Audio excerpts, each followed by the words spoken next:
Hi, I'm Julie Abels with Ridgelight Ranch, and I just wanted to say thank you so much for downloading our free lesson plan and giving this whole art teaching thing a shot.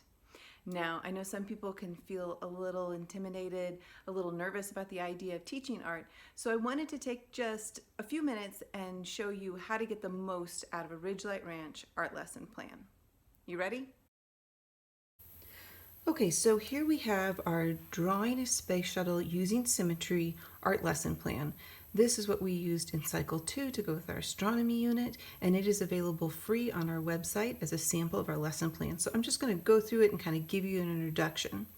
First, I want to point out the first sentence. Pick and choose how much of this script to share based on age and interest level. This is really important. Some of our lesson plans end up being a little shorter, some of them end up being a little longer. And I just want you to read through it.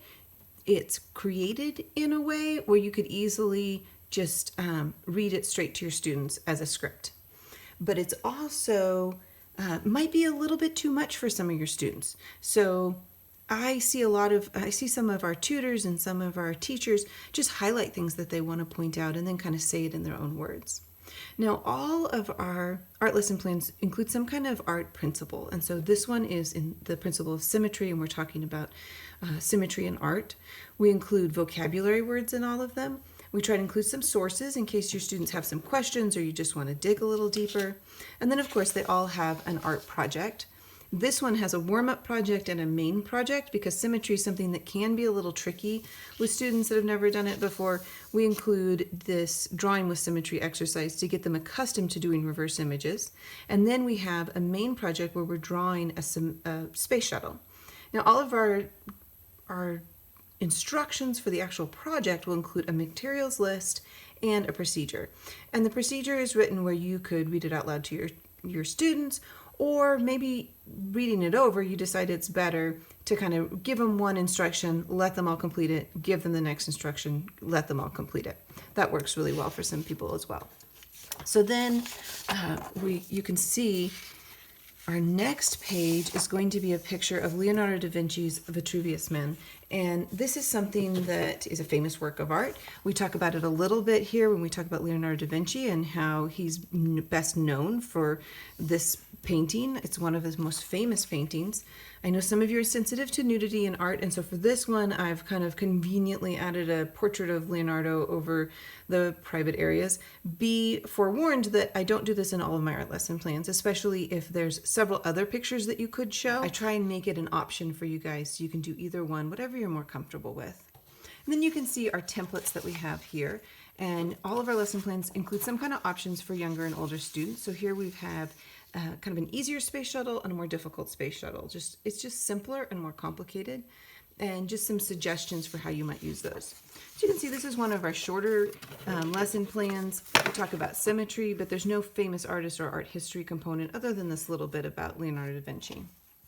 So I also wanted to share with you one of our other lesson plans. This is our Cycle 1, which is when we study the Renaissance. And so this is a lesson plan that we use along with our Renaissance study. Giotto is known as the father of the Renaissance, so he kind of brought in the Renaissance as far as painting and art was concerned. And so this is one of our art history lesson plans. And that means it's going to start out with an art history component. And we've given you a significant amount of information. I try to read these over and make sure they're all less than 5 minutes if I were to read it as a script. But some of you will lose your students and kind of lose their attention if you just read it as a script. So I still encourage you to pick out some things, highlight a few elements, and then, down here we're talking about some of his example work. Show the included photos. So you could be showing photos as you go through these components. And I'll get to that in a minute. I do want to point out all of our art lesson plans that have to do with one particular artist have a one-sentence summary. And this is just a way that you can help your students kind of grasp onto one element of what this person was famous for. It's similar to a lot of the memory work that we do in classical education. So this one for Giotto is known as the father of Renaissance art. Giotto drew realistic figures as seen in his Arena Chapel frescoes. It's the work of art. It's kind of a series, and that's kind of what he's best known for. So that's why we chose that. If students can remember that, a lot of the other information comes flooding back to them, and they can start picturing some of his stuff in their mind. So it works wonderfully. Now again, we have an art component in all of our lesson plans. Even our art history lesson plans, there's still an art basics component. So in this one, we're talking about drawing clothing. Still have our vocabulary words, of course. We still get into some extra resources. And then we have our art project. And here we have the art project overview, kind of gives you a little heads up of what's going on, a material list, and then a procedure script. Again, you can read this out loud to your students. There's some additional information on the step-by-step pictorial instructions.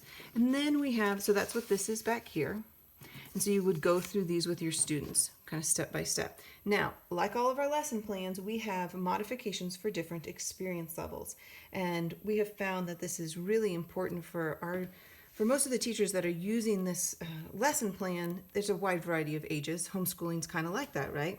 So level 1, I intentionally use level 1 instead of ages because most of the time this depends so much more on practice and passion than it does on age level.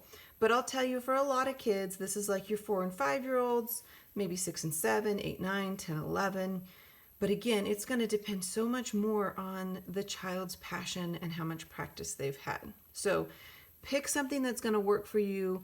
In this particular lesson plan, for children that we decided drawing a cape was going to be a little too difficult, we have a drawing the flag. It's a similar idea in that you're getting a fold of fabric, and you can kind of show that three-dimensionality. It's going to be one of those things where you're going to walk through it step by step, right? And you're going to give them, if I were presenting this, I would write this on the board, and I would give them this instruction. I'd draw this on the board and wait till everyone had this on their paper before I went on to step 2. So that's why we give you this step-by-step instructions. Now this is something, this last section, Encore Try This at Home, is something only our newest lesson plans have, and it's just to help encourage students to do it again and again. We get better through repetition, so try this again. Try to draw another cape. Try to look at the curtains that hang in your home and draw them. Take a picture of a friend or family member and think about how their clothes fold and twist and draw a piece of clothing. These are ideas. All right, so that's the art project, and then we get into the artwork. Now, all of our famous artist lesson plans include pictures of famous works of art. Now, I do want you to be careful and try and really look at the captions. This is not Giotto. This is actually kind of a random medieval Gothic painting, and I put this in here as contrast because Giotto's style was so drastic for the day, for what was being painted in the day. So we wanted to see the contrast between kind of the flat, unrealistic medieval art and what Giotto was painting. So you can see some of his, and then we have several different examples of his artwork. You can show these to students as you're talking about them. He did a couple different series, so you can see some of these, the series that he did. This is the Arena Chapel that he's so well known for, and you can see how they kind of fit together. Right? That you can tell that they're a series. They look nice together. They have a similar feel. He did them all kind of around the same time. And then, of course, the Last Judgment. I'll tell you, if you get looking really closely, it's kind of scary over there. All right, and then we also have a little bonus here, example clothing hemlines. And this is something that you can share with your students if they want to take home, if they want something like this to kind of look at as examples. So you can see this is just some of our different lesson plans. And I hope that answers any questions you had about how to get the most out of a Ridgelight Ranch lesson plan. If you have any other questions, please contact me. I always love hearing from you guys. Thank you so much. I hope you guys really enjoy creating art with your students.